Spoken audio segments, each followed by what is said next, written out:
I'm a rebel with a cause. And that cause is film criticism and also audio description. And also, I'm a blind film critic. I'm John Stark, and this is a review of The Bike Riders.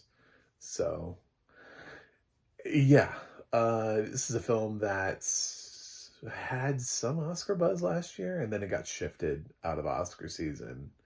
And I don't think anything's gonna happen for this film. It's such a weird date for it, like mid-summer, like it doesn't feel like a summer movie, but it's like I would have swapped Snack Shack and this because at least March I could have seen this, and Snack Shack is a summer movie, but then opened like outside of summer. It's just so weird. Anyway, um, so yeah, for my blind fans, I've got a purple hat on backwards, black sunglasses, and I'm wearing a Mickey Mouse shirt because nothing says, biker gangs like Mickey Mouse. So I'm pretty certain Johnny would let me join the bike gang. Anyway, Johnny doesn't know. Johnny doesn't know. If you get what I'm picking up. Anyway, this is this is Jeff Nichols, who did Midnight Special, which is sort of a really interesting film. Not my favorite film, but it was interesting. I like people also when they're interesting. You know what I'm saying? Like, I don't need a film to be great if I feel like they're taking a swing and I can see that the swing is like artistically minded in the right direction. Like, we're doing this and there's some style to it, some stuff, some substance.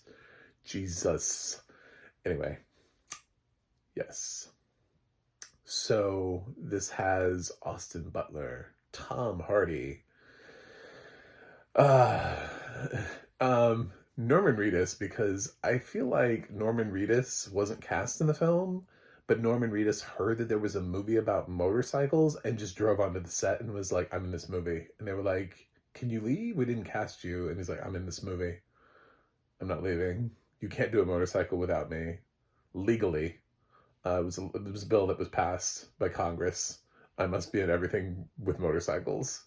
So, and then they looked at the legislation and they're like, wow, there's a Norman Reedus bill. Okay, we're sorry, we didn't realize. Welcome to the Bike Riders. Yeah. So, Jodi Comer is in this. Who else is in this? Michael Shannon, Mike Faist. I'm sure I'm going to forget people. That's okay. It's some downstream talent too. That's enough. That's a lot of people already, as it is. That's more than enough people to describe this film. So it does have audio description on Peacock. It's a William Michael Redman, and I'm just going to assume because he works highly with Deluxe that it's Deluxe. But I know it's William Michael Redman because I recognize his voice. I'm going to go ahead and just label it Deluxe. I'm just going to call it. It's a theatrically released film, and William works a lot with Deluxe. So this is,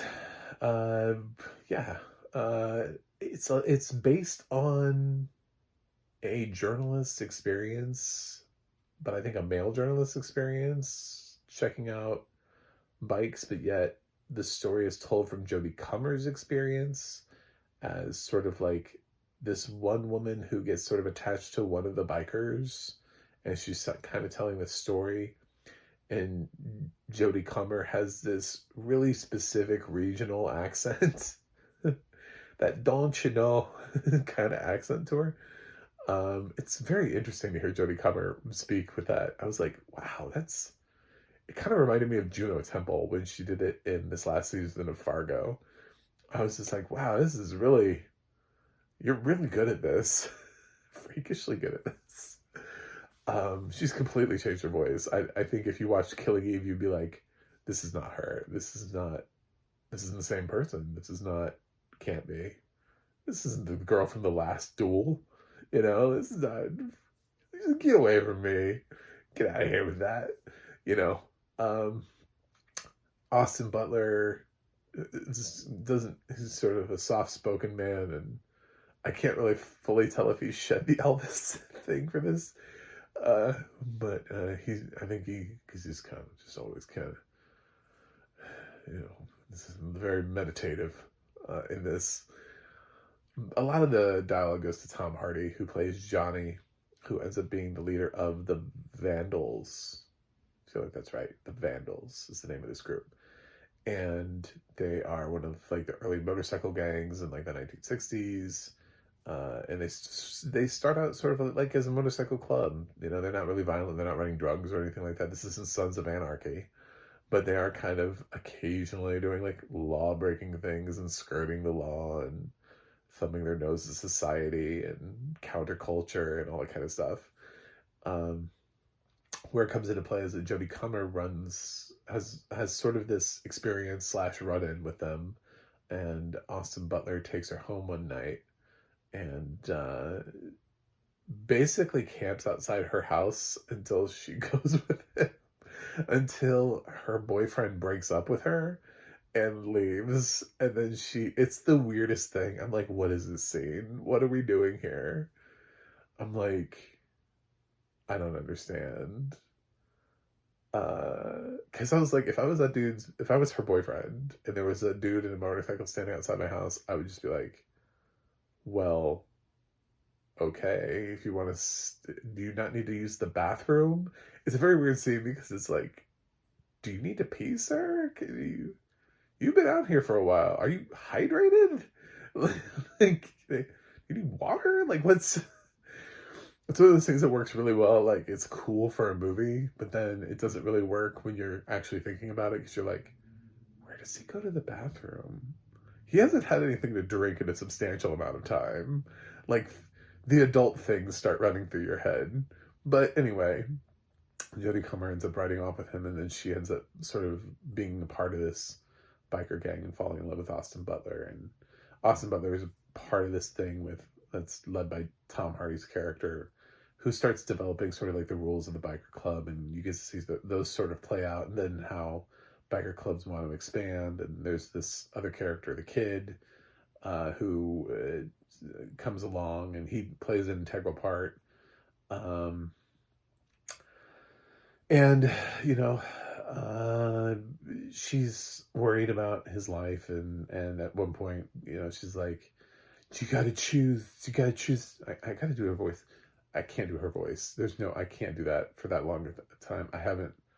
It would be really bad. Just pretend that I'm like in that accent, that regional accent. You gotta choose me. You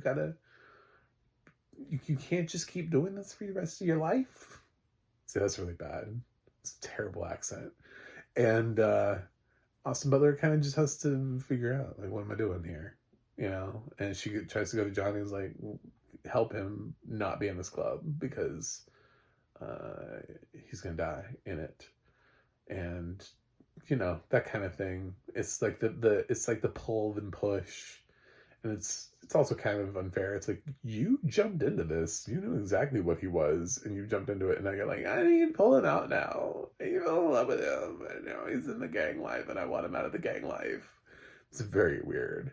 I have mixed emotions about this film. It's not perfect, but it's interesting. It's intriguing. I'm intrigued by it. Okay, so if I had to separate everybody, I would point out 2 performances, and those would be obviously Jodi Comer, but I think I'm more impressed by the accent than I am her actual performance. Like, if I could go back and, like, right now, if somebody's like, you can give Jodi Comer an Oscar, what is it for? It's like The Last Duel. Like, absolutely, she should have been nominated for that. Like, no question. That's easy for me. Though she was fantastic in that. But then to follow that up, who is the best performance in the film? I actually think it's Tom Hardy. I think he brings a lot of complexity to Johnny, and he's a very strong actor. And visually, I can think of Tom Hardy, and I can visualize him on a bike, and it sort of brings back that Marlon Brando vibe. Like when he did that bike movie, what was it? The Wild? Is that The Wild Bunch? Anyway, I can't remember what it was. It's stupid because I've seen it, but it I get in this moment, Can't remember if that's correct or not, but I'm going to say it and put it out there for me to be stupid and accept the fact that I may be.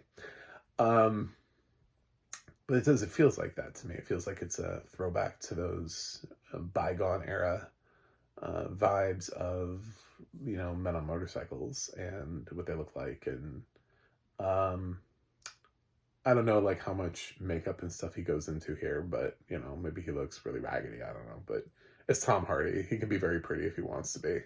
So, yeah, it's just whatever they allow him to be. I really wanted Norman Reedus to do more. Like, he is so perfect for this. He's in kind of a really small part that just kind of, like, barely exists. And there were some larger parts given to some actors that I didn't know. And I much rather would have preferred Norman Reedus. Arguably, Norman Reedus could have easily played Johnny, and then Tom Hardy could have played Austin Butler's part, and this movie would not have skipped a beat. Do you know what I'm saying? Like, that movie, Austin Butler doesn't really do much, and Tom Hardy could have easily done the brooding thing as well and been pretty. You know what I'm saying? And been like the attractive one who Jodi Comer falls for. There's no reason he couldn't have also played that role. Michael Shannon's kind of wasted here. He doesn't really get to do a whole lot. It's not really like a wow. It's sort of like Michael Shannon's in this. Cool. Same thing with Mike Faist. It's like Mike Faist is in this. Cool. Not trying to spoil anything, but like I thought it was really funny that, okay, so this whole film is basically told from Jodi Comer's perspective. She's not in it that much, but she is talking a lot. But she's telling the story of the biker gang to someone else. So I guess that's supposed to be the guy who, I guess, writes the book. But the whole time, while they have the biker gang, there's a guy that's a photographer that's also taking some audio recordings. You know what I'm saying? Like, so that's happening. And later on, she's being interviewed by somebody. And it's funny because she gets asked, like, right at the end of the film when she's going over the, like, what happened to everybody thing. And he asks her, and he's like, so what happened to Benny? And then, like, we just kind of stop because we realize, oh shit, we didn't check out on Benny for a little while in the story.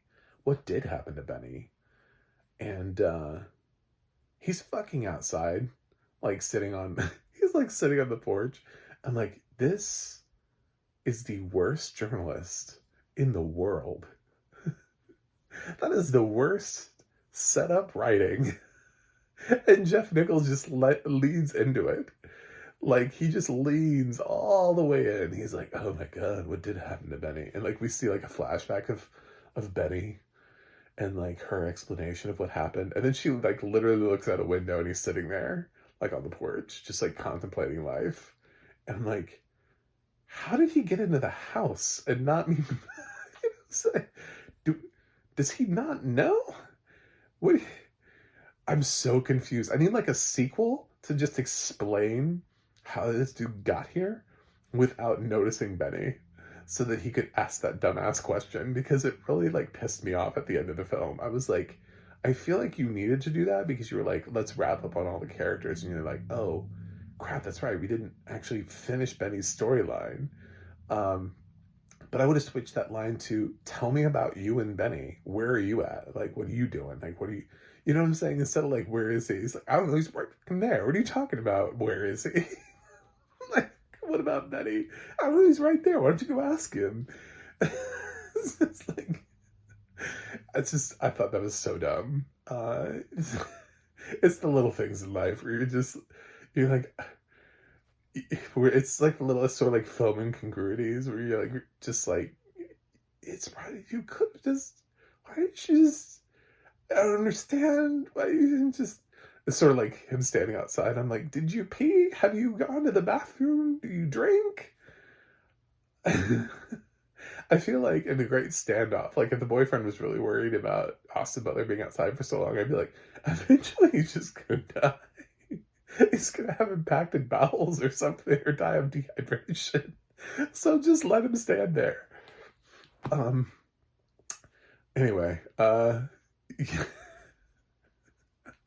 so Yeah, it's fine. It's not perfect, and it's not gonna get Oscar nominations, and I understand why they pulled it out of Oscar season because they didn't wanna put the money to invest in it, but they also wanted to give it a summer release that had the most amount of time to, like, maybe make money, and the summer was like, "Hey, maybe we're slow. We pushed some product back. We have some gaps." And they thought, "I don't know, maybe if we drop the bike riders, people will think it's a summer blockbuster movie about motorcycles." I'm sure there's like some really like overly action over the top thing that makes this film look like it's like the Fast and the Furious. But it's not. It's not. Very slow.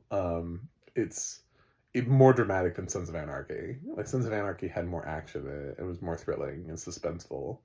This is kind of like down a notch from that. Although there are moments. I'm not gonna say that this film is just like flat because it's not totally that, but it is more of a character study than anything else. So Tom Hardy would get the prize here, the MVP prize. I thought he did the best work. Although I would have used Norman Reedus a lot more because he is so perfect for this. The dude just like lives, eats, breathes motorcycles. He has a whole show that he's been, committing AMC to just continuing to order more seasons of him riding around on a motorcycle, which spawned like other series about other people riding around on motorcycles. I think, don't the Outlander boys do that? Isn't there like one with, I think there's one with the Outlander boys doing that. Anyway, something like that. Anyway, bike riders, audio description, William Michael Redman. Yeah. Okay, so he's like one of my favorite narrators. He can do work, fine. If you want to give him this. I have some perspective. I did talk with somebody in the blind community who has other disability problems and was mentioning to me that certain narrators give her seizures, which I thought was interesting. And one of the people that doesn't is William Michael Redman. So she actually prefers to listen to him. And I never really thought about that, like conceptually, about having, because to me, he always seems like the killer's about to jump out, I mean, he very, very much has a voice that leans in heavily into like horror and then like action. This is not action enough for me to have wanted to pick him as a narrator. He would not have been my first call. But he is a very solid narrator. And if he has a soothing voice to some people, okay. I think he's an odd choice for this, and I'll stay with that. But I'm going to stop kind of being like, don't put people on this, because it's like, well, now I know there's a person out there who this is one of a handful of narrators she can actually listen to without having a seizure. So it's it's very odd. So yeah, I just prefer him on horror. That's me personally. My personal preference for William Michael Redman is give him like every single horror movie ever, and leave the rest of the genres to everybody else. That would be it. He would be describing. He'd be so tired of horror movies if I ran the world. If I was like king of the world. Um, he'd be like, why do I get all of the horror movies? I'm like, dude, because you make them sound amazing. He really has. I've actually truly enjoyed shitty horror movies that have him as a narrator over shitty movies that don't have him as a narrator. Like Netflix's Texas Chainsaw Massacre was made slightly better because he narrated it. It's a terrible movie. This is yeah, it's whatever. It's fine. Audio description is written well. It's edited well. It's narrated well. I don't know that we get that much into character description. It's mostly about like long hair, not long hair. Like weight size, stuff like that. I don't know that I fully understood what everybody looked like. There's not really diversity in this cast, because in this time period there wouldn't have been really diversity in this cast. They would have been trying to diversify this biker group. That would be really sort of like an agenda thing. That would be like a rewriting of history, like a specific, that's intentional casting. Do you know what I'm saying? Like that's like Hamilton / Bridgerton would be that kind of thing if you actually intentionally trying to make that story. But this is trying to adapt this book into a film, so they're trying to keep it as historically accurate as possible. So everybody kind of looks the same. So you're focused a lot on like hairstyles and weight and whether or not somebody's clean shaven, stuff like that. Um, so yeah, I got some. Anyway, um, it's fine. It's maybe a little bit longer than it needs to be, but it's not too long. It's just paced well. It's paced oddly. It's oddly paced. Because it keeps trying to shoehorn Jodi Comer in here. She's very weird. This film totally would have worked without her, like entirely without her as a character. There's like a B script to this where you just write the film as is, and you don't have the interview process, and you don't need Jodi Comer, and you just write a film about the bike riders. And I think people would watch that. And the idea that you need a female protagonist to, I don't know, somehow balance the story or to attract female audiences, I just think that's like a misconception. You've cast a lot of hot dudes. Let them do the talking. Let them bring people in. She feels out of place, and then like once she's in, it's like the film doesn't know what to do with her. So it's very weird because she narrates, but she's definitely not the lead. I would have a hard time if this was an Oscar campaign, campaigning her for lead. I'd have to campaign her in supporting because she actually does support. She is not the story. Even though they try to make it seem like she's on equal footing with Tom Hardy and Austin Butler, that's sort of like a coin toss as to who you would want to say. Because the story sometimes focuses on Tom Hardy more than it does Austin Butler, and sometimes focuses on Austin Butler more than it does Tom Hardy. So that's the debate. That's the Judas and the Black Messiah of it all, would be trying to figure out which one of those runs lead. I can make the case for either after having watched this film. So, yeah, I'll give the Bike Riders a B. I think it's fine. I just don't think it's great. I think it's good. And Jeff Nichols certainly brought something to the table here. But I also completely understand why this film left the Oscar consideration, competition, whatever, last time around. But yeah, it deserves to be fresh. Maybe not like enthusiastically, but yeah, you can watch this one time easily. So anyway, that's it. Thanks for watching. Thanks for subscribing. And I will see you guys on the other side.